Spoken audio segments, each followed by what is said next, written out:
Happy March, fellow dog servants, welcome back to the channel. We've officially hit that weird transition period in America, where the snow is turning into a questionable gray slush. Your backyard looks like a set from a gritty World War I trench movie, and your dog is acting suspiciously like a moody teenager. If your pup has been staring at you with the intensity of a Victorian ghost, or if they've decided that their new favorite hobby is letting out a heavy dramatic sigh every time you sit down to check your emails, congratulations! You've officially entered the spring slump. Today we're diving into the 2026 frontier of doggy mental health. Is your dog actually depressed? Are they suffering from a severe case of winter cabin fever? Or are they just silently judging your choice to rewatch a sitcom for the 40th time? Let's break down the signs, the science, and how to fix it before they start charging you for therapy. Whoa. First, let's get serious for a moment, but only a moment. Dog depression is a real thing, but in 2026, we have a massive tendency to overdiagnose existential boredom as clinical melancholy.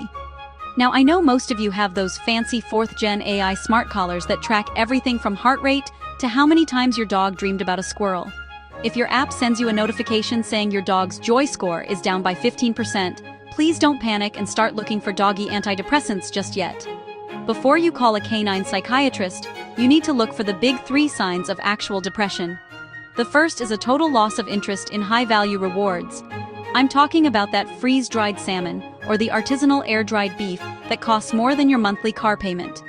If your dog sniffs that liquid gold and just walks away to stare at a wall, we might have a genuine problem. The second sign is a change in sleep patterns. We're not talking about sleeping more. Dogs are professional sleepers. We're talking about sleeping differently.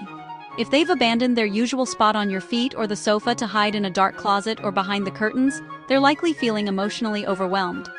The third indicator is the tail metric. If the tail stays tucked or limp even when the WALK word is whispered, or the leash jingles, that's your red zone. But let's be honest with ourselves. 90% of the time in March, your dog isn't depressed. They're just profoundly understimulated. In the dog world, boredom looks almost identical to existential dread. To a dog, a day without a job to do is a day spent wondering why the squirrels are clearly winning the war outside. We've spent 3 months trapped indoors, and your dog has probably memorized every crack in your ceiling. They are bored of your face, they are bored of your house, and they are definitely bored of that one squeaky toy that doesn't even squeak anymore. This is where we see the March Madness behavior. The random zooming through the house, the sudden urge to de-stuff the couch cushions, or the 1,000-yard stare directed at the back door. They aren't trying to be bad dogs, they are just trying to feel something, anything, other than the monotony of a rainy Tuesday. Here's the 2026 kicker that might get me canceled in some circles. Physical exercise is wildly overrated. Okay, wait, don't click away yet. What I mean is that physical exercise is only half the battle. And honestly, it's the easier half. You can walk a border collie or a high-energy Aussie for 10 miles in the mud, and he'll come home, shake dirty water all over your white rug, and look at you as if to say, "Okay, that was a nice warm-up, boss. What's the actual plan for today?" Physical exercise builds muscles and endurance, which is great, but it doesn't necessarily quiet the mind.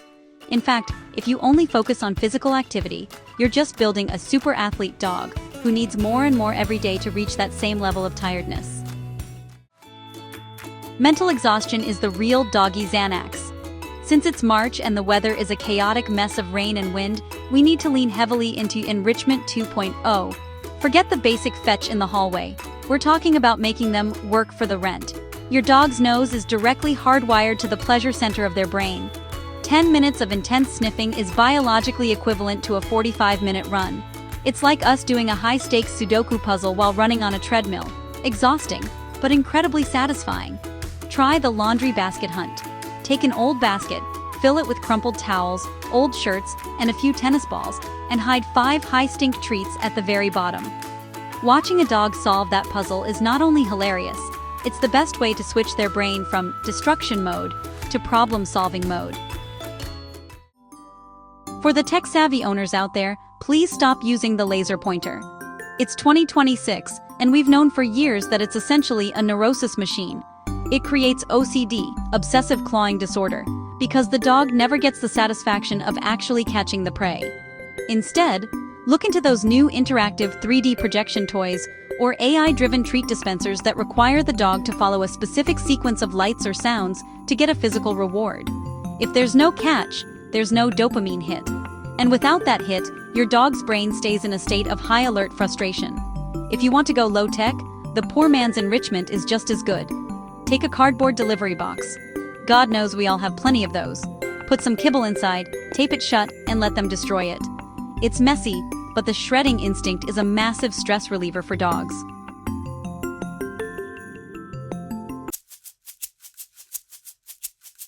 As the weather starts to clear up towards the end of the month, we all tend to make the same catastrophic mistake. We see a glimmer of sunshine and think, oh, finally, let's head to the dog park and let Max see all 50 of his best friends at once. Slow down there, Turbo. After a long winter of solo walks and staring at the mailman from a distance, your dog's social skills are probably as rusty as a 2012 pickup truck in a salt mine. Social anxiety in dogs often looks like aggression. It's the lunging, the excessive barking, or that statue pose where they freeze up. It's not that they've suddenly become mean, it's that their social battery is at 5%, and they've forgotten how to handle the main character energy of other dogs. The secret weapon for a successful March re-entry is the parallel walk. Don't let your dog meet a stranger dog nose-to-nose immediately. In dog language, a direct nose-to-nose approach from a stranger is the equivalent of a random person walking up to you in a grocery store and sniffing your eyeballs. It's aggressive, it's weird, and it demands an immediate reaction. Instead, find a friend with a dog and walk 10 to 15 feet apart, both going in the same direction.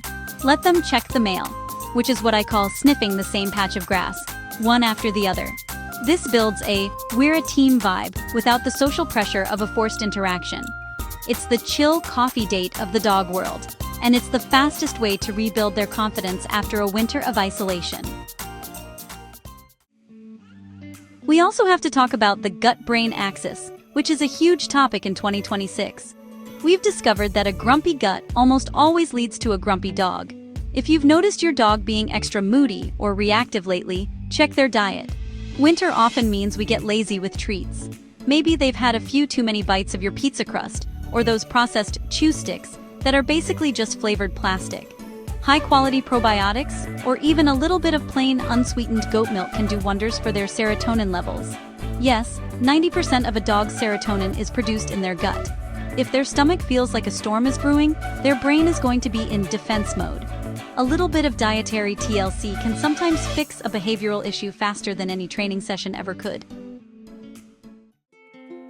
Here's the final truth that no fancy AI collar or expensive trainer will tell you. Your dog is an emotional mirror. In the United States, March is a high-stress month.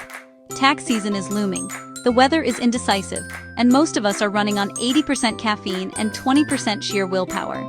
Your dog picks up on your cortisol levels faster than you pick up a phone notification.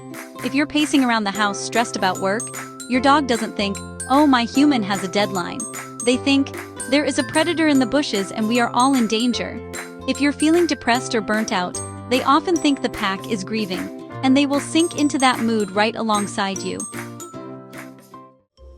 The best thing you can do for your dog's mental health this month is actually to take care of your own. Put the phone down for 20 minutes. Turn off the 24-hour news cycle that's just shouting at you about things you can't control.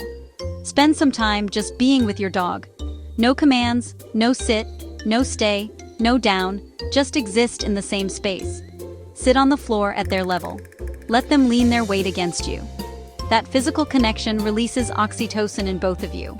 It's the ultimate biological reset button. Thanks for sticking around to the end of this deep dive.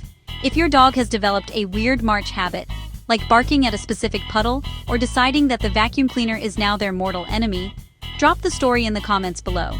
I'll be picking the funniest and most relatable story to win a 2026 mental health mystery box full of high-tech enrichment toys for your pup. Don't forget to hit that subscribe button. Hug your hounds, stay dry in the mud, and I'll see you in the next one.